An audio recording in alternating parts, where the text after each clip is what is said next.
meeting of the Grandville City Council. I'd like to call the meeting to order and ask Marcy to call the roll, please. Councilmember Grandville. Merringa. Here. Norhuck. Here. Steenstra. Here. Truce. Here. Vanderwall. Here. And Mayor Mas. Here. Well, tonight we have Pastor Brandon Hahn from Ivanhoe Christian Reformed Church to give the invocation. So for those of you who wish, I'd invite you to stand for the invocation. We're going to follow that with a pledge of allegiance. Lord God, we come before you this evening and we are grateful for who you are.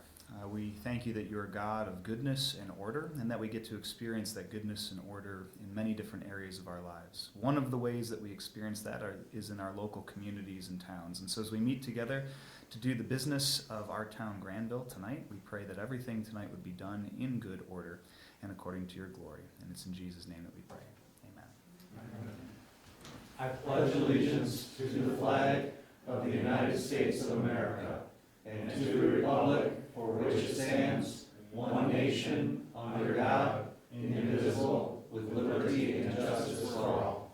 Pastor, thanks for being with us tonight. Appreciate it. So, Councilmember Gelderlos has asked to be excused tonight. Is there a motion to that effect? So, support. Motion and support. Any discussion? All those in favor of excusing Randy, please say yes. Yes. Any opposition, please say no. We also have before us the agenda for tonight's meeting. Is there a motion to approve that agenda?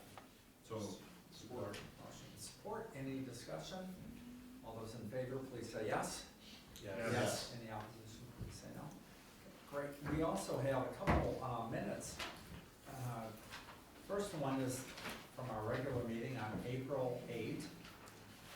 Had a chance to look at those minutes. Is there a motion to approve those minutes? So, support. Motion and support. Any discussion? Additions, corrections, anything anybody wants to point out? If not, all those in favor of approving the minutes from Monday, April 8th, please say yes. Yes. Any opposition, please say no. And then we also had our special budget work session last week. So we've had 3 weeks together on Monday nights, so I don't know what we're gonna do next week. You had a chance to take a look at those. Is there a motion to approve the budget work session minutes from April 15th? So, support. Motion support. Any discussion, comments? No. All those in favor of approving, please say yes. Yes. Any opposition, please say no. Great. All right, tonight, presentation of the bills in the amount of about $415,000. Ken, anything you'd like to point out before we open that up for questions? I had a few highlights just to hit for the council. There's some of the regular monthly bills included on this list, and that includes the consumer's energy billing for March electric use and the Wyoming billing for March water use. A couple, more than a couple, I guess, projects are underway right now, but on page 4 of your invoice list is an invoice for Hilliard Electric. That's the a progress billing related to the clean water plant drive lighting project, and that represents what it completed through March 31. That was $29,209. And then on page 5, evidence both of current action, current projects underway in the city and also future. Our engineer, Moore & Bridging, has an invoice in for a total of about $30,000, and it reflects both engineering work on the current Ivan Rest Avenue water main project, and then also work starting for next year's water main project on 36th Wallace and 31st Street. So a little bit of both now and later for the city council on that. Those are the ones I picked to highlight tonight, but there may be questions, so if there are, we'll try to answer those. Okay, questions for Ken about any of the bills? Okay, if not, is there a motion to approve the bills tonight in the amount of $415,456.55? So moved.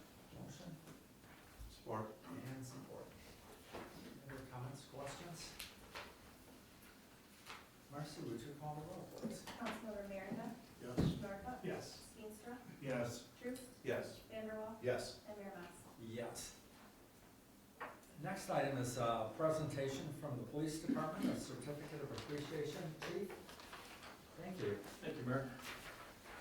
If I could have Sam Larson and Leela Siebert come on up, please.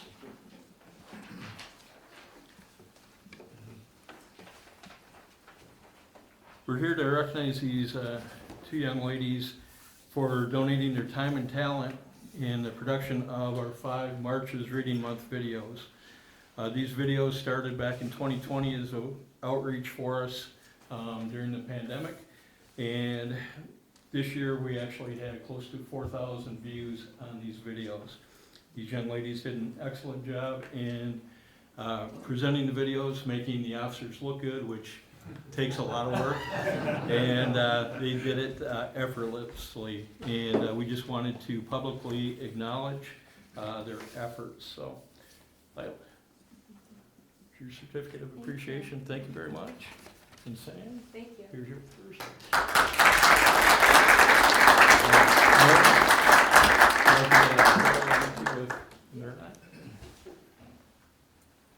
You would step right up here, Mike.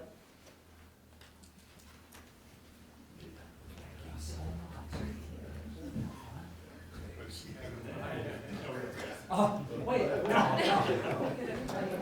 Back. No, I don't.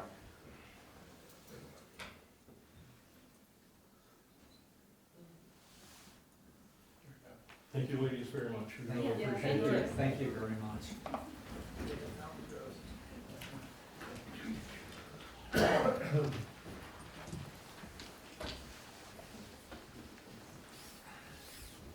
So next item is public comment, and we have a presentation from Rick Morales from the Public Affairs Specialist Office of Disaster Relief and Resilience. Welcome. I already sent these documents digitally, but of course I always like to bring the flyers in person. And on the PDF you all have more flyers, but different flyers, but here I'm going to explain some information here, so that's why I bring the documents.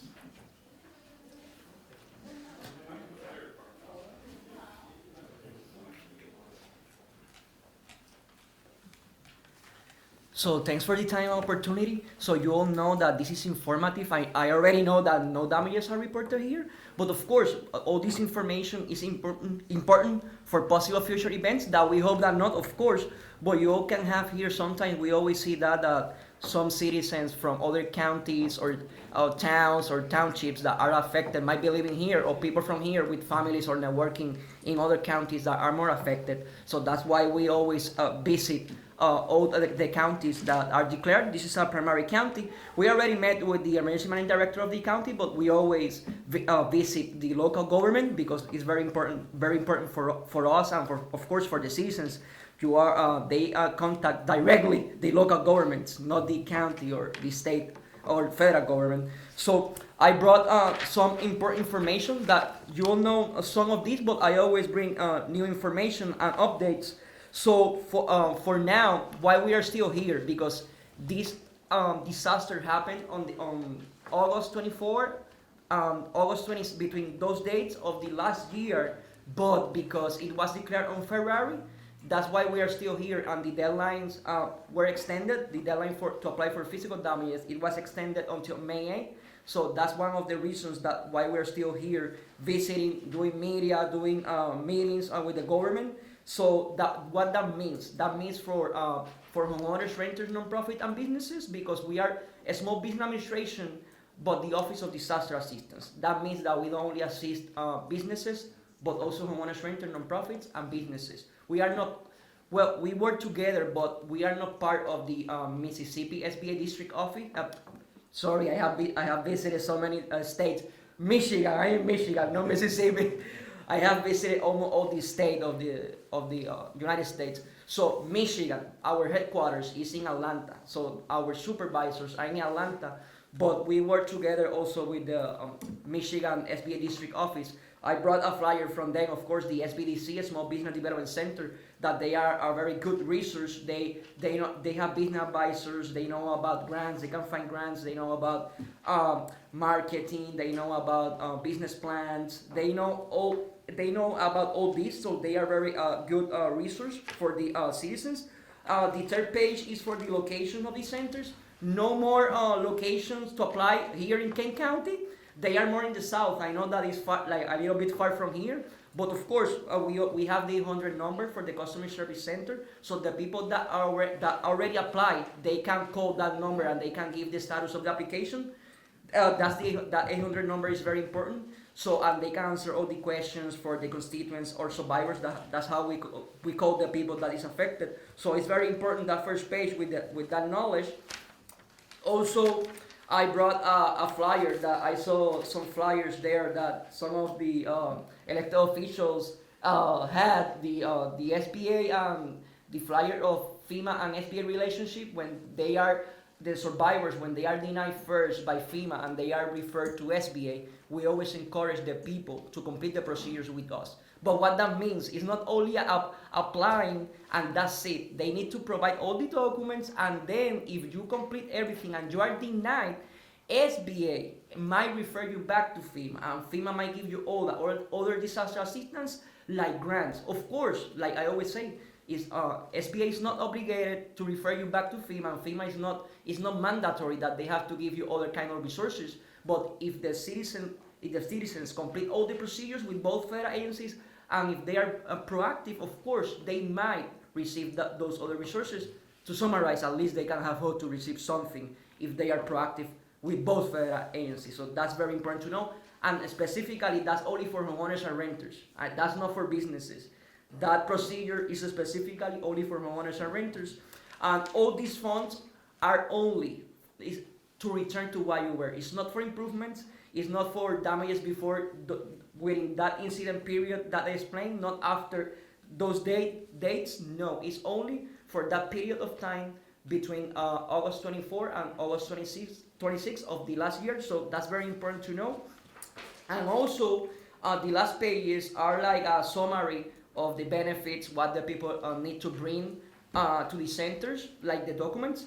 We also have the economic damages. That's for businesses and nonprofits. What that means, you all know that, for example, here the damages were more for physical damages, but we always give more time for economic damages because it's hard to see the economic damages. But I'll give some examples. When the roads are closed, when the bridges are closed, when the people move to live to other places, the businesses might be affected economically, the sales, the profits. So that's some examples of economic damages. How the businesses or nonprofits prove this? Of course, I don't know how it's here in Michigan.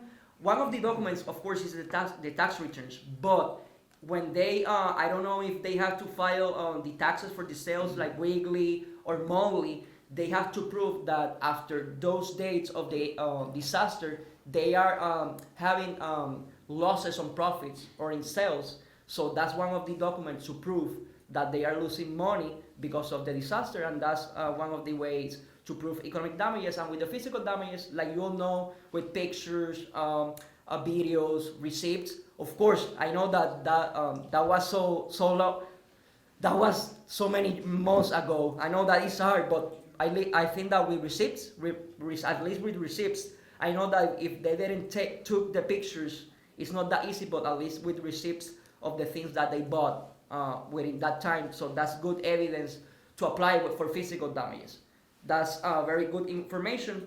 And to compare SBA with FEMA and USDA, the other federal agencies, we only provide individual assistance. What that means, we don't provide public assistance. We are not like FEMA and USDA that they are bigger than us and huge. And sometimes FEMA, not all the time, but sometimes they provide in each declaration public assistance and individual assistance. Not all the times, but we always provide only individual assistance. And USDA, you all know that they have funds for homeowners repairs, business repairs, and they also sometimes they have funds for public assistance. But we are only individual assistance, and that's very important to know. And to compare us with the banks, we are a more affordable way to recover, to get the citizens to get back in their feet quicker, faster, instead of waiting, let's say, for the payment or settlement of an insurance company. They might get the money faster with us. And in comparison with the normal financial institutions like the banks, our interest rates are fixed. They don't change for the life of the loan. The citizens, survivors can choose between 7 and 30 years to have loan-only payments. We have the policy of the 1 year deferment with 0% interest rates. That's what gives the people time to recover that year without paying anything, no interest rates. Those interest rates, they don't accrue when they start paying. So a lot of benefits. We are like kind loans in comparison with the real loans with the normal financial institutions. To summarize, we are an alternative.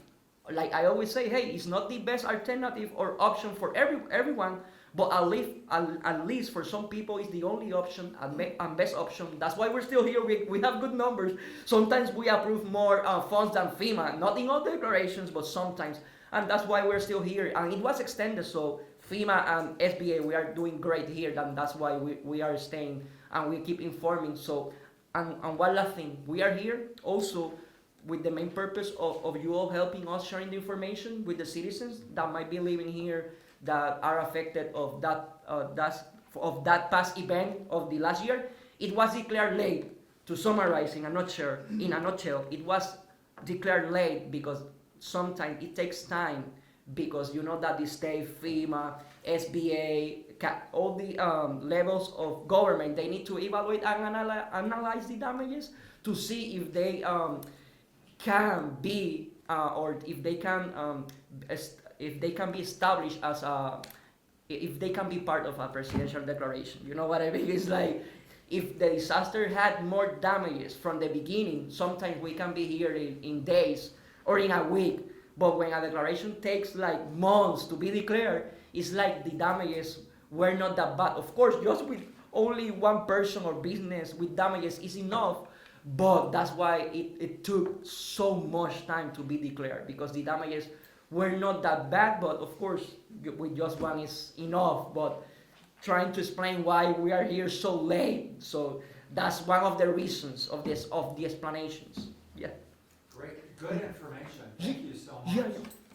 Yeah, thank you so much for the time and opportunity. No, thank you, appreciate Okay, bye. appreciate it. Thank you very much. Good information, I'm gonna keep this. Still in public comment, anybody here like to address the council? Sure, just come on up to the podium, give us your name, address, and tell us what you're thinking about. Welcome. Thank you, Mr. Mayor and City Council members. My name is Pat Burns. I'm the post commander of the Neil Fonger American Legion Post up the hill here. And every year we normally do a flag-in ceremony at the Grandville Cemetery. Neil Fonger, our namesake from our post, is actually buried there along with his whole family. He was a World War I veteran who died at the age of 19 in France, and that's why the post was named after him. So we're asking for the city, usually you guys have the people at the cemetery get all the flags together for us, and they basically ride around in little golf carts with the flags, and then we get 2 Boy Scout troops that we sponsor at our post. I think last year we had about 90 people show up, and all of the veterans cemeteries, we put a flag in there. The Cub Scouts or the Boy Scouts or the Legion members or veterans, we salute that person, we say their name and their rank, something about their family, and then they move on to the next one. So we'd like to do that on May 24th at 5 p.m. is when we need all the flags and everything out at the cemetery. And we usually meet in the back of the cemetery by where the offices are. And this is our way of making sure that none of our veterans from Grandville are ever forgotten. Okay. Charlie, your folks are geared for this? Yeah. The flags are at the cemetery and town's already for them. So public's invited to that? Absolutely, I know everyone's I've gone invited. a couple years. Yep. Yeah, usually Bill Schrader, Yeah. he usually gives a speech. He's turned that over to me. Okay. So yeah, he just turned 96, so Really? yeah. Yeah. He's been doing it for a while. He has been doing it for before I've been on this earth. Okay, so that's May 24th. May 24th at 5 o'clock p.m. What day of the week is it? That's a Friday. Friday? Yep. All right, Yeah, Memorial Day's following Monday. Yeah, thank you very much. All right, thanks for your time. Thank you. Anybody else here tonight? Come on up to the podium and tell us what you're thinking of. Welcome. First time here. Yeah, well, welcome. My name is Eric Nelson. I live at 964 Village Lane. That's out in New Amsterdam. Okay, here we go. I'm going to read it. You can read along with me. How's that? I represent the United Veterans Council of Kent County, serving Kent County for almost 90 years. The council is a consortium of veteran service organizations, including the American Legion, Veterans of Foreign Wars, AMVETS, Disabled American Veterans, and among others. The council promotes the interests of all American veterans by providing a vehicle for unified action in pursuit of those interests. The council has managed the Memorial Day and Veterans Day parades in downtown Grand Rapids for many years. Previously, the parade was held on May 30th, which was a traditional date for Memorial Day until 1971, when the national observance was changed to the last Monday in May. We were the hangers-on, keeping the traditional. In an attempt to increase the number of parade spectators, the council will hold this year's parade and ceremony immediately following, on Saturday, May 25, beginning at 10 o'clock. We line up at 9:30. We'll get to that. We want to give the public an opportunity at the beginning of the 3-day weekend to join us in reflecting on the true meaning of Memorial Day, and then to enjoy the weekend as they wish. The council is also encouraging communities, especially schools, throughout Kent County and Ottawa, okay, there we go, to participate in the parade and ceremony. We want to include as many individuals, families, and organizations as possible. This council encourages the residents of Grandville to join us on May 25 and invites your city to participate in the parade. For example, a city-owned vehicle would be welcomed in the parade, and especially so if driven by a veteran. I would be happy to discuss further as you may desire. I have a copy of the press release and a flyer that I would like to leave with you. Additionally, I can provide electronic copies to whomever you may direct if you would like to assist us in spreading the word. Now, on my copy, not on yours, I have my note for essay contest. Okay. Page 2. That is what we're putting out on Facebook and all over the place. It says step off at 10 o'clock. On Saturday, that means we line up at 9:30. Now, you're going to say, where do we line up? Go to page 3. In amongst all my bad ink, you'll see green. It's Ottawa Avenue, and because of division is being worked on, I'm going to say somehow get to Ottawa. It's a one-way going south, so get to Ottawa like off the highway or something like that, okay? I also figure everybody that might be there are big boys and girls and they can handle this stuff, okay? And it's a one-way street, so we're going to basically try to line up on the one side. Just follow who's ever there if that's what you'd like. I go one step further. If you've got a vehicle that a family is allowed to ride and you've got a veteran that's driving it, I'm not dealing with unions or time and a half or any of this stuff either, okay? Anyway, they are welcome to ride along. How's that sound? You folks, if you're not politicking, are invited to walk. We don't allow politicking, but you can say who you are, you can have your sign, that kind of stuff, okay? The reason why we're inviting more and more people, trying to invite more and more people, is that we are seeing fewer and fewer people on the sidewalks. We have people that don't know what Memorial Day is. They don't know what the Veterans Day is. I got a lot of people that don't know what the Vietnam War was, and I was in it.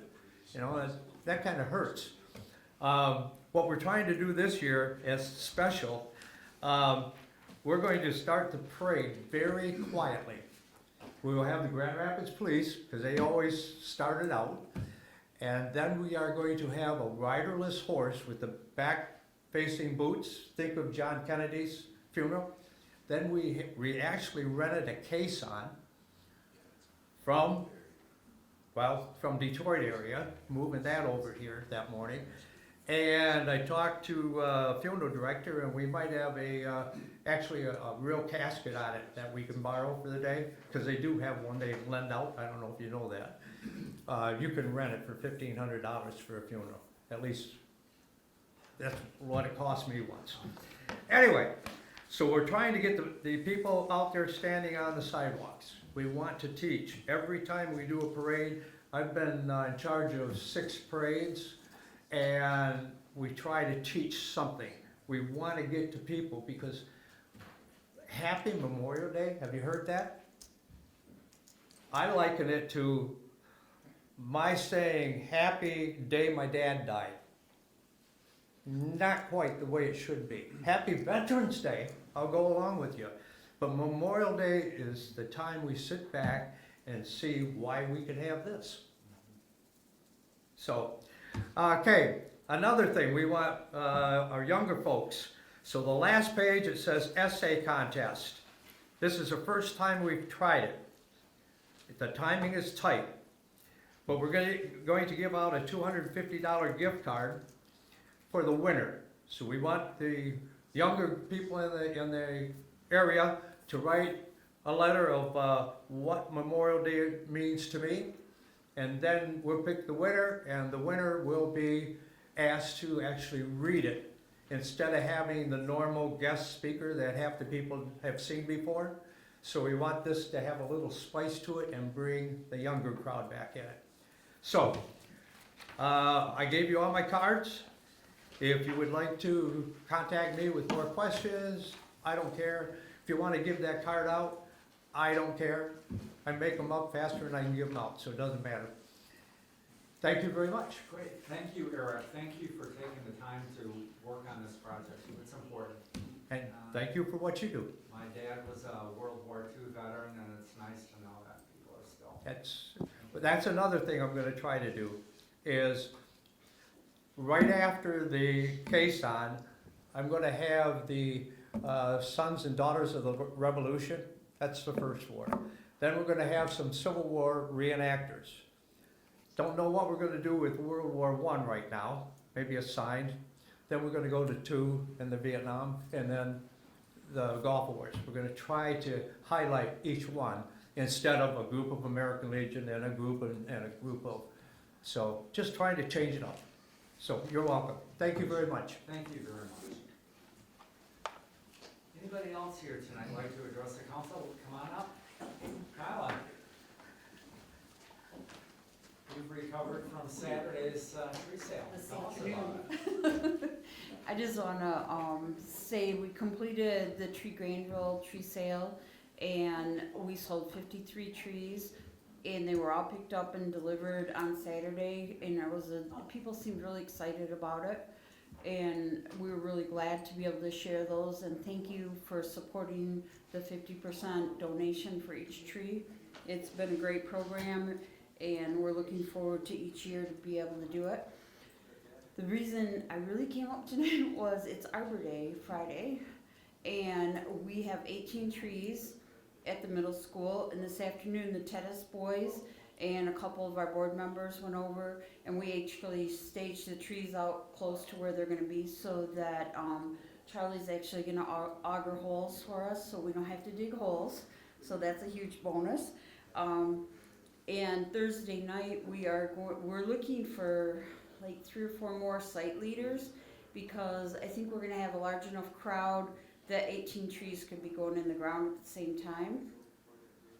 And 1 or 2 people can't be by all the trees, so they get planted like pretty close to how they're supposed to be.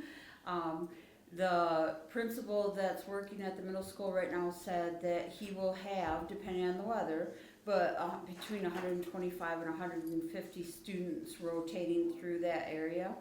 So anybody that wanted to help lead that group would be greatly appreciated. And on Thursday. So you're looking at all of us, right? Yeah, I'm looking at all of you. I've seen you out there planting trees with me. So we are actually going down to the MKL Park, MLK, whatever, I get it mixed up, with the Friends of Grand Rapids Parks.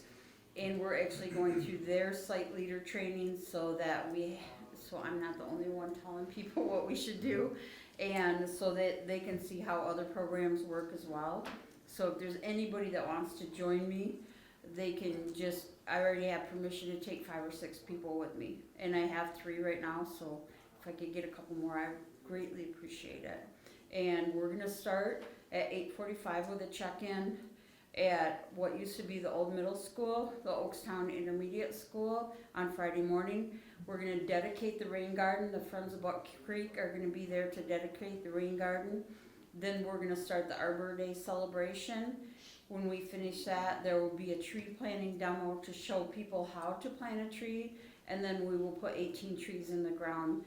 And that 18 trees is strategically planned to be a future outdoor classroom, so that the students will be able to come out and use that area and be out in nature instead of always in 4 walls. So that was really exciting. And it was great. Like those tennis boys, they were so excited to come over and move trees. I was just like, slow down. But they have more energy. I forgot how much energy middle school boys have. They have a lot of it. And I'm glad they did. We moved some pretty big trees this afternoon. So it's fun, it's exciting, and it's good to get students involved. And Brian Walder from the Grandville Public Schools has been phenomenal about always encouraging Arbor Day and encouraging the students to be involved. Roger Baroff will be there and be present as well, and he's a superintendent that he's always supported our efforts as well. I don't think we're gonna be there very long because it doesn't take too long to put trees on the wall when they're dug already. So I would appreciate anybody that can go on Thursday night just so that somebody's refreshed on what we do when we plant a tree. But thank you. Okay, thank you. Thanks for being so organized too on Saturday with the tree sale. It was really good. Thank you. Well, thank you. Yeah. Anybody else? Carolyn, anything tonight? All right. Yeah, we lost our crowd. What happened? Next item under ordinances and resolution is zoning ordinance. The requested action is to introduce and table an auto repair amendment. Ken, you want to talk to us about that, or?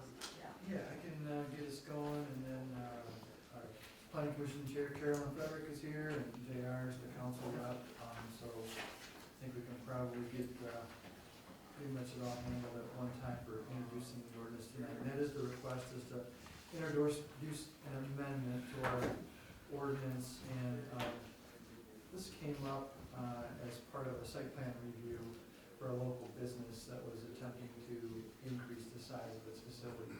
In this case, it was Portland Ford, but it actually applies to more than one use. It was kind of discovered that the repair use that they had actually was in violation of the current ordinance. It didn't outwardly appear to be any issue.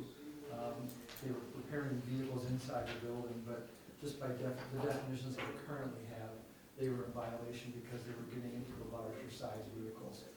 And so the planning commission did not want to in any way be penalizing businesses for looking to expand their efforts in Grandville, and decided to take a look at this ordinance. And you've got a copy of a memo from Christopher Corey, our planning consultant, McKenna, that went to the planning commission prior to their April conversation on this, along with the actual amendment itself. But just without going through the detail, it generally takes our current definitions of minor and major vehicle repair and adjust them to vehicle repair and vehicle repair industrial. And there's a lot of language here in a chart that's actually been pulled out of the U.S. Department of Transportation. I'll call it archives. I'm not sure exactly what their documents are, but that is how they classify different types of vehicles, and then using those classifications, creating a difference between industrial vehicle repair and just general vehicle repair, and making this an acceptable use as an accessory use for those dealerships that are out there. And then for entities that are repairing vehicles that are larger than the size specified, those higher classifications of much larger vehicles, many more axles, that fall into the industrial category, those would be permitted not in dealerships, but they'd be permitted in the industrial districts of the city where we already allow things like truck terminals and things of that nature, so. The specific words are there, but I think in general, that really is the flavor. The copies you have are marked up, so you can see what's been added and where it goes into the ordinance. And if council introduces this tonight, it will be back for a final adoption in a couple of weeks. Carolyn, is there more that I should? No, it's just, it was precisely that. Borgman requested a, site plan to expand their business, and that's when we discovered they weren't in compliance. But we did not stick just to Borgman. All of the automobile dealerships that do repair work in Grandville got contacted and verified what exactly they were doing, because we didn't want to exclude any of them. And we also wanted to make sure we allowed them to expand their businesses, within the realm, so. JR, No, that was it. I was just gonna chime in about that we contacted the other dealerships as well, to make sure that they knew of this and they were compliant. And the reason the timing is so that, assuming it does pass you folks, we'll approve Borgman's site plan so they can get operational before the end of the summer. So you have before you proposed zoning ordinance, I think it'd be 24-006. Is there a motion to introduce that ordinance? So Motion and support. Any other questions or comments? Would you call the roll on that, please? Councilmember Norhuck. Yes. Steenstra. yes. Truce. Yes. Vanderwall. Yes. Merringa. Yes. And Mayor Mas. Yes. And was there a motion to table that until next week for adoption? Move to table. Support. Motion and support. Any discussion? All those in favor, please say yes. Yes. Yes. Any opposition, please say no. Great. Next item is resolution, Department of Transportation Local Bridge Program Grant Application. Yeah? We've talked a little bit about upcoming bridge projects that are on our 5-year CIP as we've gone through the budget. The bridge in Chicago Drive over Buck Creek is the first one on that list. It's been identified by our engineering inspector to be in need of, at a minimum, a major rehabilitation and maybe a replacement. I think this hasn't been determined yet. But we do know it's coming. There's another item on the agenda that follows to talk about the same bridge. This particular resolution is a resolution of support from the city council in support of the city's grant application to MDOT. These bridges are expensive, and even though it's still early in the development of the project, we're certain that we'd like to take advantage of any state and federal resources we can to help pay for the bridge replacement. So the resolution before you tonight would support that particular application and indicate that this is a priority. Probably a really important thing to point out on that resolution is that we are indicating a willingness on the city's part to commit 20% local funds to whatever funds the state and federal government may award to this project. And may is the key word. There's no guarantees. I think Charlie's talked about this before. It's a highly competitive situation. And the 10% is a doubling of the minimum, I think, of 10%, in hopes that our application might be just that much more attractive for funding. So we'd like to get council to authorize the resolution so we can get that attached to our file and show that we're committed to the project in Grandville. Leslie, what would the resolution number be for this? 3343. 3343. Anybody have questions for Ken about this resolution?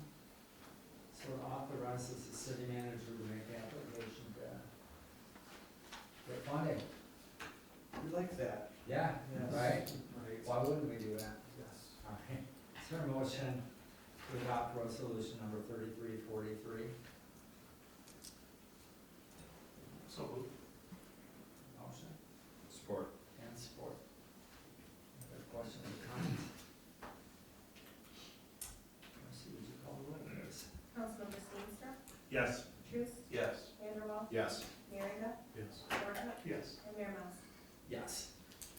Next item is the consent agenda. We have a number of reports, March reports from our IT department and the investment report, as well as, the minutes from the Environmental Sustainability Committee, the Library Board, and then April, meetings from the Planning Commission and the DDA. Also, a permit application for the 4th of July fireworks. And to reschedule our May 27 meeting from what would be on Memorial Day to the week before, May 20, so we'll move that up a week. And also set a public hearing for the commercial rehabilitation exemption certificate, and that's for the Yonkers, Yes. the old, as what I call it, the Yonker building. And then also some special meeting dates for the city council for city manager interviews on May 2, 6, and 8, and those times are listed on the agenda. So is there a motion to approve the consent agenda? So moved. Do you have any questions, any comments, anything on there they'd like to talk about in particular? If not, all those in favor of adopting the consent agenda, please say yes. Yes. Any opposition, please say no. Ken, bid award, Chicago Drive bid bridge repair. I'm gonna have Charlie come up and give you the details on this. This is again the Chicago Red Bridge over Buck Creek that we just passed a resolution on for the grant support, but there is a kind of an interim fix that needs to be taken care of now. Yes, as Ken said, it's an interim fix. It's, what they're gonna do is underneath the number 8 beam underneath the bridge, they're gonna take a 20-foot long piece of 5/8 inch steel, 8 inches wide, and go up underneath there, clean the beam, and weld that onto it to keep the support. Without that, we'd have to lower the bridge from 19 ton to 11 ton, which you won't get even a school bus across that bridge. So with this, it buys us some time to hopefully get some funding this year. For 3 years down the road, we can start this bridge project. We've had, the bids were all over the board from 39,000 to 185,000, which is crazy, but it's something that's needed. It's an unfunded thing, but there is money in the major street fund to cover the cost of it. Anybody has any questions, I can answer them. Yeah, like you noted, I mean, the bids were all across the board. 185,000 when we're all in our own business to Yeah, go underneath right. and weld a piece of steel. Apparently they have a lot of work already this year, or something. And they were the ones that our inspector recommended. Huh? But you've used Riverworks before? Riverworks is the company that did the Heritage Bridge walkway, and they welded that, they built the seawall that's over there, and they are good certified welders, and yes, I trust them. They're good to work with. Okay.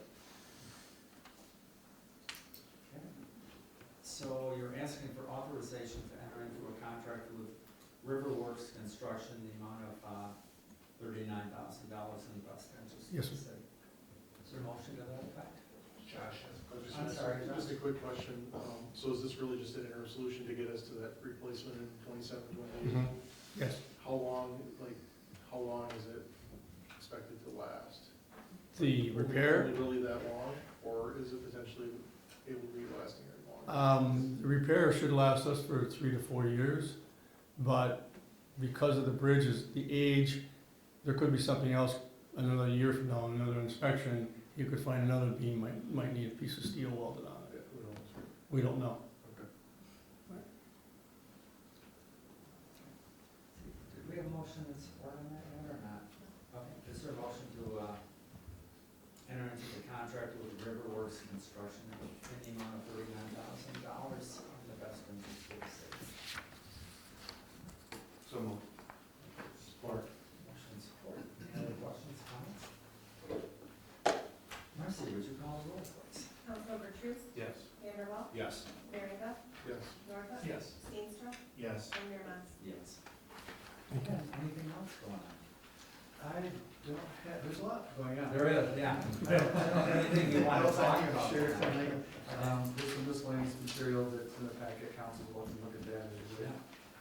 But I do want to thank the council, you mentioned 3 Mondays in a row, and it wasn't just half an hour either, so we want to thank the council for your attention to the budget on 2 work sessions now, and we'll be making that a focus in May with the public hearing on the 13th, and then bringing all the final budget adoption activity, prison taxation, budget adoption, any fee changes, that kind of stuff, all to you on the 20th of May.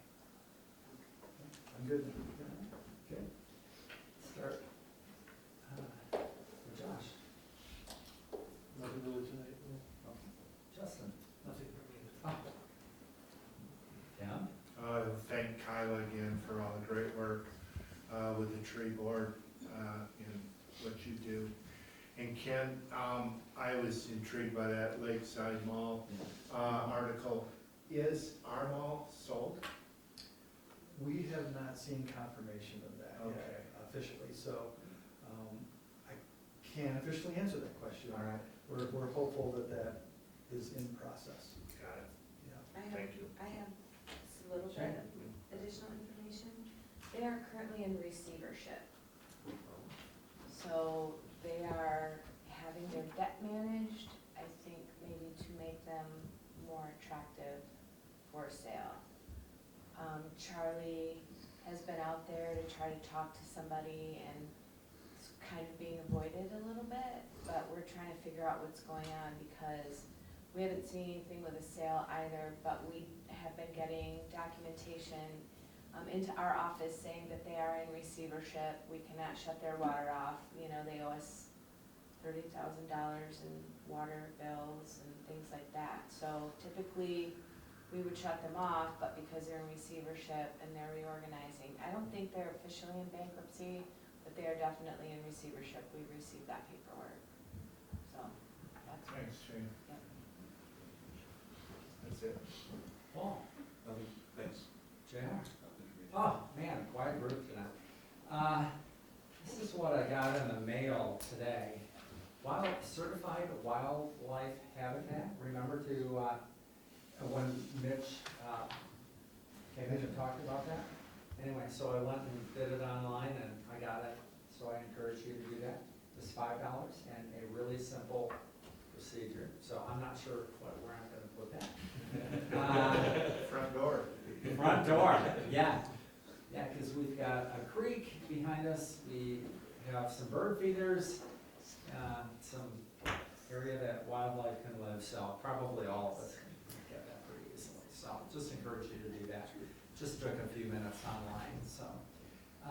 That was one thing. Also, you may have heard, just kind of FYI, there was a case argued before the U.S. Supreme Court today involving a city, I think it was called Grants Pass in Oregon, which had an ordinance prohibiting sleeping in public parks, which I believe that we have such an ordinance.